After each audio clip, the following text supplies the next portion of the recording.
Assalamualaikum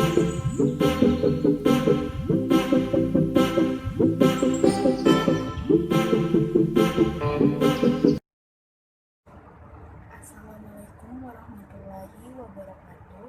Perkenalkan, nama saya Nur Fiarti Mas Putra Amalia, nomor stambuk F 2019-01138. Saya mahasiswa semester 3 program studi S1 Farmasi dari Stikes Mandala Waluya Kendari. Video ini saya buat untuk memenuhi tugas mata kuliah farmakoterapi dengan judul materi osteoartritis. Langsung saja saya akan mempresentasikan materi saya. Bisa kita lihat pada slide, yaitu patofisiologi. Kita ke definisi osteoartritis dulu, yaitu osteoartritis merupakan penyakit sendi degeneratif yang ditandai dengan kerusakan rawan sendi dan tulang subkondral dan menyebabkan nyeri pada sendi, bersifat kronis dan progresivitas yang lambat, di mana penyakit degeneratif itu penyakit yang dialami oleh usia lanjut atau usia tua, dan penyakit ini bersifat kronis, yaitu gangguan kesehatan yang berlangsung lama atau terjadi secara perlahan-lahan, biasanya lebih dari 1 tahun.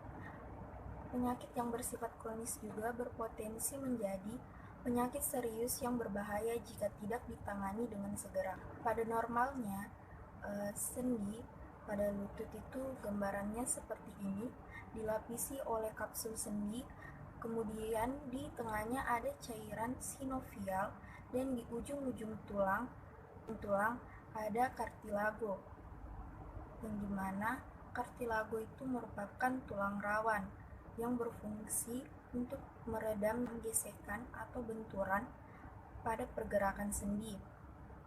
Pada keadaan osteoartritis, kartilago mengalami kerusakan. Karena kartilagonya mengalami kerusakan, otomatis fungsinya juga terganggu sehingga menyebabkan nyeri osteoartritis. Kemudian di slide selanjutnya yaitu ada etiologi dari osteoartritis, yang dimana etiologi atau penyebab dari penyakit ini belum diketahui secara pasti, namun ada beberapa faktor, yaitu karena usia, obesitas, kelemahan otot, aktivitas fisik yang berlebihan atau kurang, trauma sebelumnya, penurunan fungsi proprioseptif, faktor keturunan atau genetik, dan faktor kelainan, yang dimana faktor risiko yang paling utama yaitu pada usia, karena osteoartritis merupakan penyakit degeneratif atau penyakit yang dialami oleh usia lanjut atau usia tua. Dan obesitas juga berpengaruh karena itu akan meningkatkan beban pada tulang dan sendi untuk menopang tubuh. Berdasarkan klasifikasi osteoartritis, yaitu ada 2, yaitu klasifikasi osteoartritis berdasarkan etiologi, dan yang kedua klasifikasi osteoartritis berdasarkan lokasi sendi yang terkena. Yang kita bahas itu berdasarkan klasifikasi berdasarkan etiologi, yang dimana dia terbagi atas osteoartritis primer atau biasa juga disebut dengan osteoartritis idiopatik, yaitu osteoartritis yang kausanya tidak diketahui dan tidak ada hubungannya dengan penyakit sistemik maupun proses perubahan lokal pada sendi, yang disebabkan oleh penuaan alami sendi, di mana kadar air pada tulang rawan meningkat, yang akhirnya mengakibatkan tulang merosot dengan mengelupas atau membentuk celah-celah kecil. Penggunaan berulang dari sendi yang aus selama bertahun-tahun dapat mengiritasi dan menyebabkan nyeri sendi dan bengkak. Peradangan tulang rawan juga dapat merangsang pertumbuhan tulang baru, yaitu tulang taji atau biasa disebut dengan osteofit, yang berbentuk di sekitaran persendian. Sedangkan pada osteoartritis sekunder didasari oleh adanya kelainan endokrin, misalnya seperti akromegali, hiperuricemia, dan hiperparatiroidisme, inflamasi posttraumatik metabolik misalnya seperti rickets, hemakromatis, dan okronosis, serta kelainan pertumbuhan herediter dan jejas mikro-makro. Defek dari keduanya yaitu hilangnya kartilago pada sendi akibat perubahan fungsional pada kondrosit, yaitu di mana kondrosit merupakan sel-sel yang bertanggung jawab atas pembentukan proteoglikan, yaitu glikoprotein yang bekerja sebagai bahan seperti semen dalam tulang rawan dan kolagen. Kemudian klasifikasi osteoartritis berdasarkan lokasi sendi yang terkena. Itu bisa dilihat pada slide berikut pada gambarnya, yaitu pada bagian-bagian sendi yang sering terkena.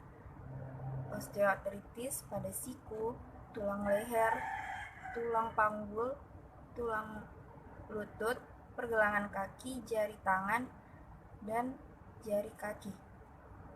Yang dimana klasifikasi berdasarkan lokasi sendi yang kena, tangan pada nodus Herben dan Bouchard nodal, pada lutut contohnya genu valgus dan varus, pada kaki hallux valgus dan rigidus, dan pada panggul ada eksentrik superior. Bisa dilihat pada tabel berikut yang berdasarkan etiologi yang terjadi secara primer maupun sekunder, dan osteoartritis berdasarkan lokasi sendi yang terkena.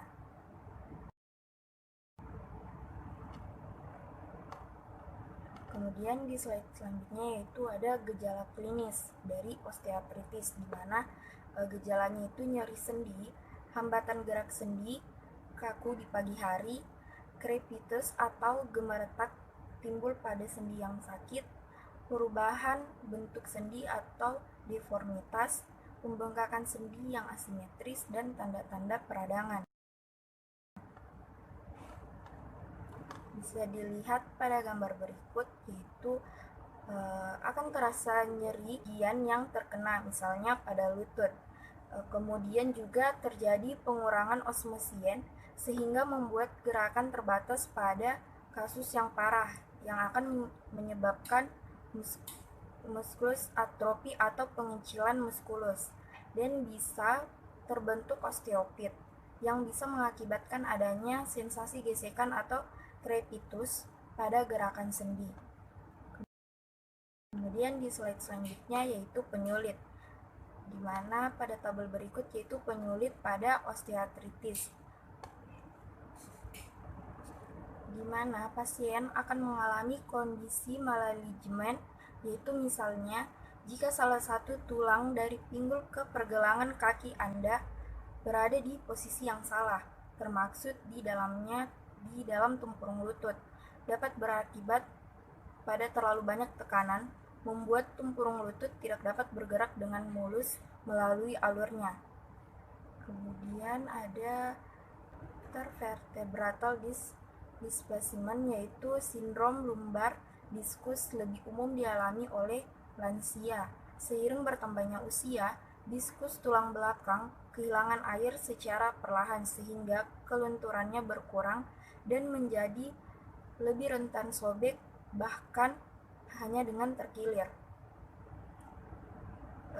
Klasifikasi diskus intervertebralis yaitu stenosis canalis spinalis lebih sering pada daerah lumbal dan cervical, Gejala dan tanda yang timbul pada umumnya karena neuropati kompresi, yang dimana neuropati kompresi itu adalah sindrom kompresi saraf, yang dimana itu adalah kondisi medis yang disebabkan oleh kompresi atau tekanan langsung pada saraf. Gejalanya biasanya meliputi nyeri, kesemutan, mati rasa, dan kelemahan otot. Gejala-gejala tersebut hanya memengaruhi satu bagian tubuh tertentu, tergantung saraf mana yang terpengaruh. Kemudian di slide selanjutnya yaitu diagnosis osteoartritis, di mana pada pasien dicurigai osteoartritis direkomendasikan melakukan pemeriksaan berikut ini, yaitu anamnesis. Anamnesis yaitu proses memperoleh informasi dari pasien dengan mengajukan pertanyaan-pertanyaan tertentu kepada pasien, atau biasa disebut dengan rekam medis, lebih ke faktor resiko. Kemudian ada pemeriksaan fisik, di mana bisa kita lihat pada gambar berikut. Seorang ahli medis akan memeriksa tubuh pasien untuk menentukan tanda klinis penyakit dan dicatat dalam rekam medis. Dalam gambar ini adanya deformitas dini biasanya membentuk kaki O atau genu valgus, deformitas tulang, perubahan kesejajaran, dan bisa juga disertai dengan pembesaran sendi tanpa ada peradangan pada sendi. Kemudian ada pemeriksaan penunjang yaitu X-ray, yang dimana bisa kita lihat pada gambar X-ray berikut. Ada grade 1, grade 2, grade 3, dan grade 4, dimana pemeriksaan penunjang ini menentukan diagnosis penyakit pada pasien serta keparahannya. Pada normal yaitu grade 0 tidak terdapat gambaran osteoartritis. Kemudian pada grade 1 minimal osteofit sedikit pada tiba dan patella, dan permukaan sendi menyempit asimetris. Kemudian di grade 3 yaitu moderat, adanya osteofit pada beberapa tempat permukaan sendi yang menyempit dan tampak sklerosis subkondral. Dan di grade 4 itu berat, adanya osteofit yang besar, permukaan sendi menyempit secara komplit, sklerosis subkondral berat, dan kerusakan permukaan pada sendi. Kemudian pendekatan untuk menyingkirkan diagnosis penyakit lain, yang dimana contohnya dengan melakukan tes darah guna untuk menyingkirkan penyakit yang dapat menyebabkan osteoartritis sekunder, serta menyingkirkan kondisi radang sendi lain yang dapat menyerupai osteoartritis. Dan yang selanjutnya itu perhatian khusus terhadap gejala klinis dan faktor yang mempengaruhi pilihan terapi atau penata laksanaan osteoartritis. Dan di slide selanjutnya itu masih di diagnosis pada osteoartritis, yaitu berdasarkan klasifikasi kriteria American College of Rheumatology atau ACR, yang dimana berdasarkan kriteria klinis, nyeri sendi lutut dan paling sedikit 3 dari 6 kriteria di bawah ini, yaitu adanya crepitus saat sendi digerakkan, yang kedua kaku sendi yang berlangsung selama kurang dari 30 menit, usia atau umur lebih dari 50 tahun, pembesaran tulang pada sendi lutut, nyeri tekan tepi tulang, dan tidak teraba pada sinovium sendi lutut, atau tidak ada gejala kemerahan atau panas dari kriteria klinis tersebut. Berdasarkan kriteria diagnosis pada tangan dan panggul.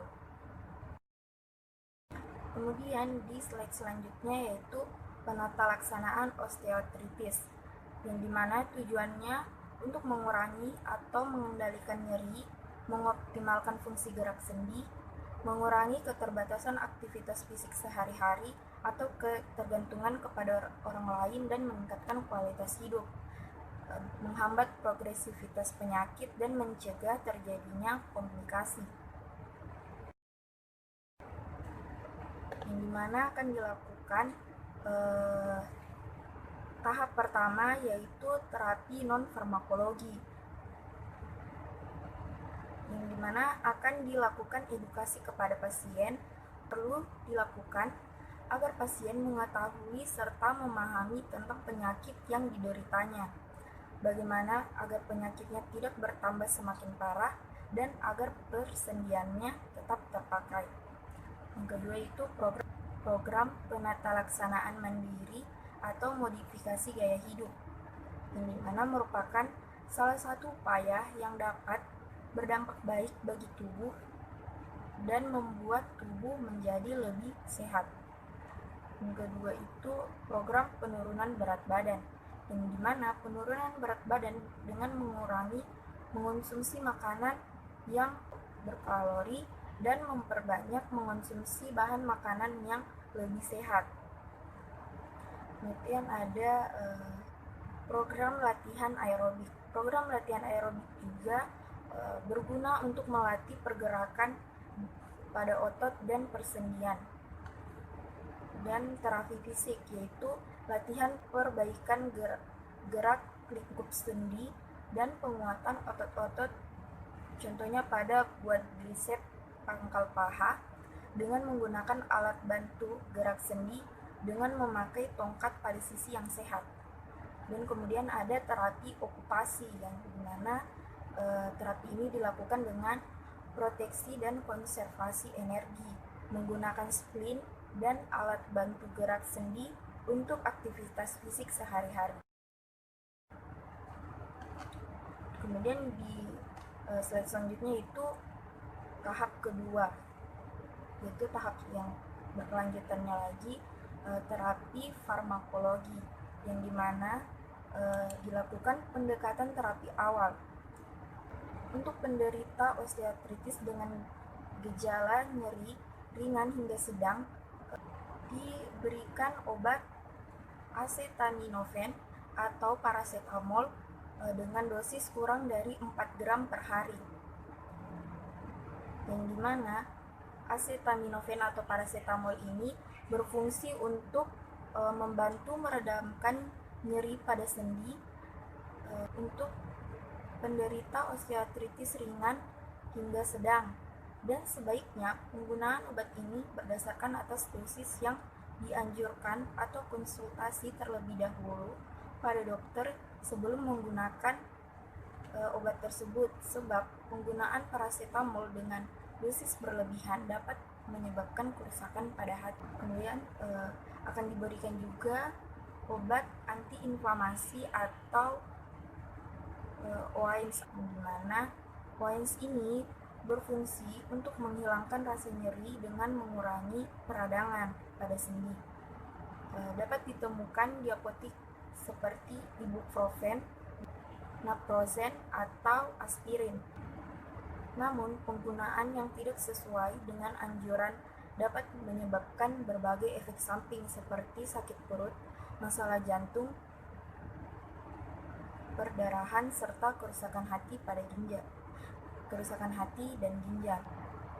Untuk osteoartritis dengan gejala nyeri ringan hingga sedang yang memiliki risiko pada sistem pencernaan dengan usia lebih dari 60 tahun, disertai penyakit komorbid dengan polifarmaka, riwayat ulkus peptikum, riwayat perdarahan saluran cerna, dan mengonsumsi obat kortikosteroid atau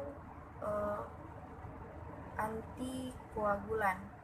Dapat diberikan salah satu obat berikut, yaitu acetaminophen dengan dosis kurang dari 4 gram per hari. Kemudian obat antiinflamasi non-steroid OAINS dengan bentuk tropikal. Selain dalam bentuk oral, OAINS juga tersedia dalam bentuk tropikal yang mengurangi pembengkakan pada sendi dengan cara dioleskan di sekitar sendi yang terkena, biasanya pada tangan dan lutut. Kemudian obat antiinflamasi non-steroid non-selektif dengan pemberian obat pelindung gaster atau gastroprotective agent dengan COX-2 inhibitor, yang dimana diberikan obat pelindung gaster agar obat ini dapat mengurangi produksi asam lambung di dalam perut, dan COX-2 berfungsi untuk mengurangi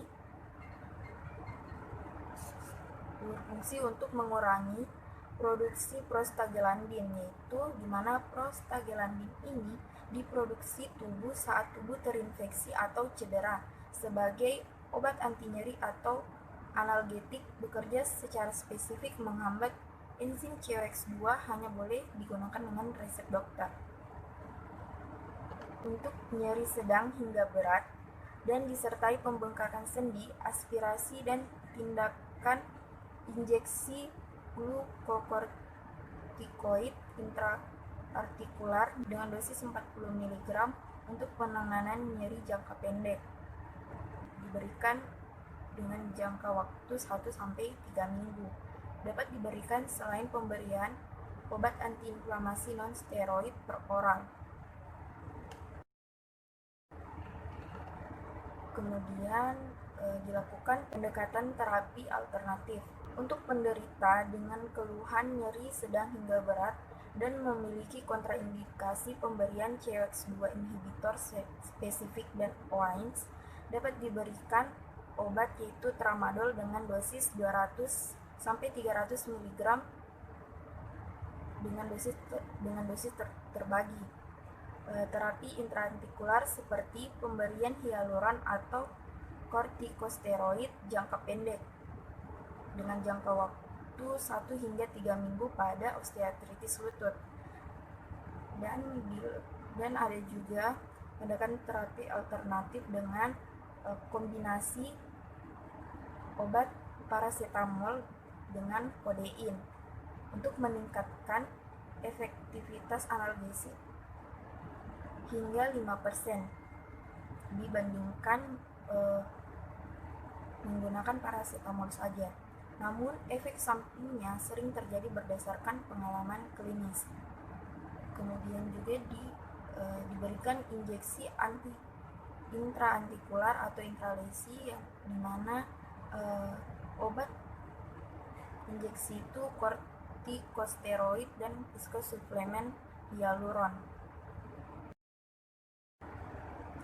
yang dimana obat kortikosteroid ini teknik penyuntikan harus aseptik, tepat dan benar untuk menghindari penyulit yang timbul. Sebagian besar literatur tidak menganjurkan dilakukan penyuntikan lebih dari sekali dalam kurun 3 bulan atau setahun 3 kali, terutama untuk sendi besar penyangga tubuh seperti lutut. Kemudian dosis yang diberikan pada sendi besar seperti lutut 40-50 mg per injeksi atau per suntiknya. Sedangkan untuk sendi-sendi kecil biasanya digunakan dosis 10 mg.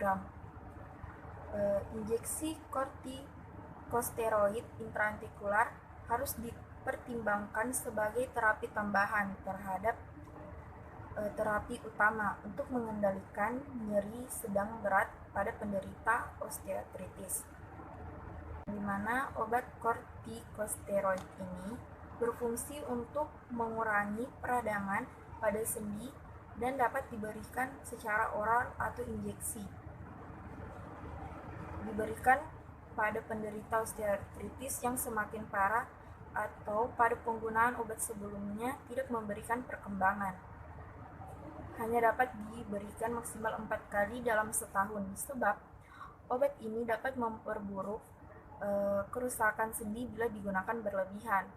Kemudian ada viskosuplemen hyaluron, suntik pelumas atau asam dengan menggunakan asam hyaluron. Penyuntikan intraartikular viskosuplemen ini dapat diberikan untuk sendi lutut.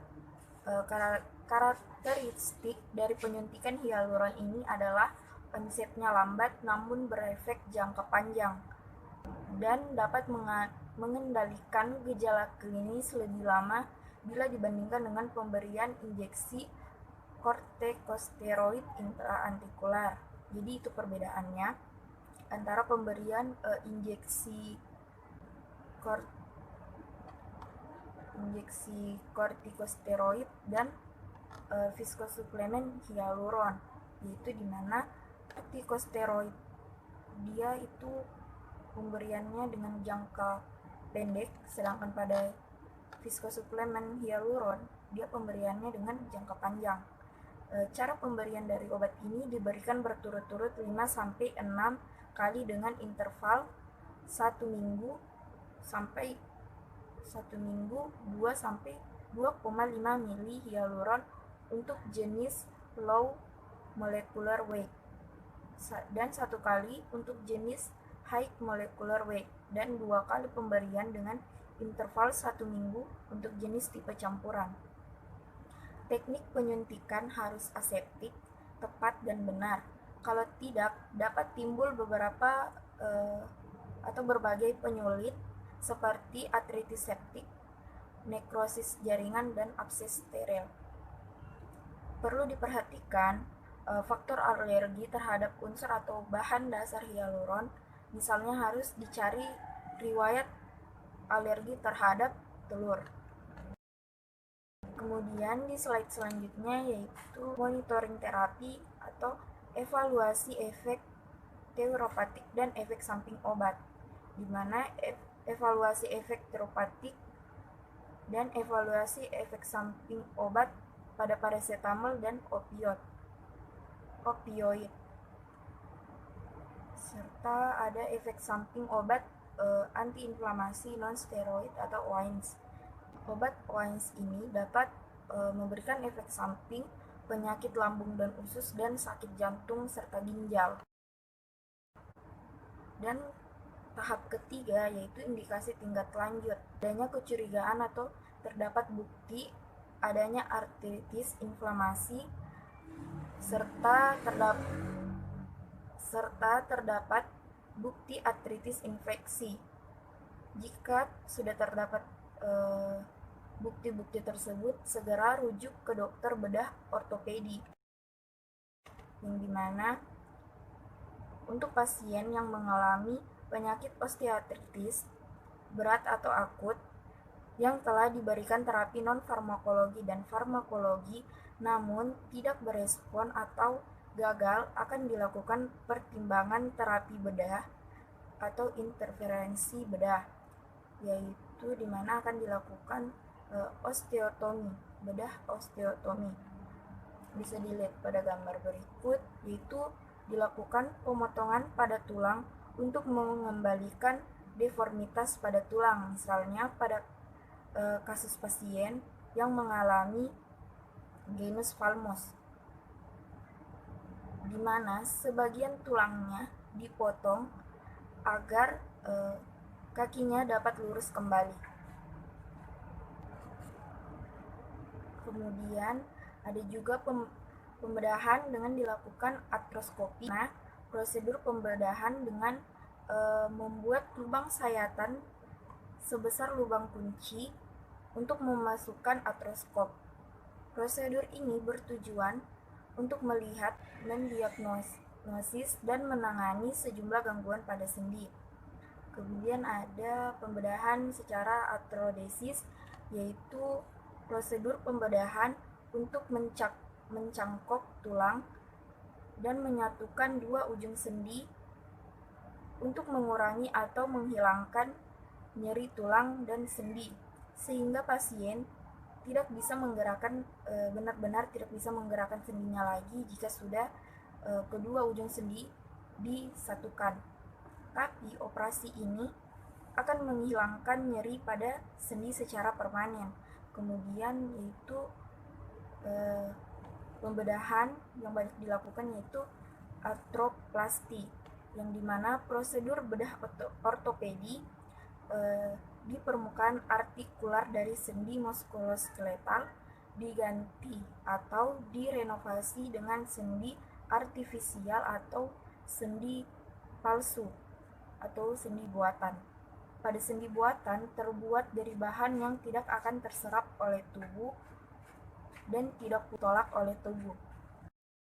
Itu saja penjelasan dari saya mengenai osteoartritis. Lebih kurangnya mohon dimaafkan. Wabillahi taufiq wal hidayah. Wassalamualaikum warahmatullahi wabarakatuh.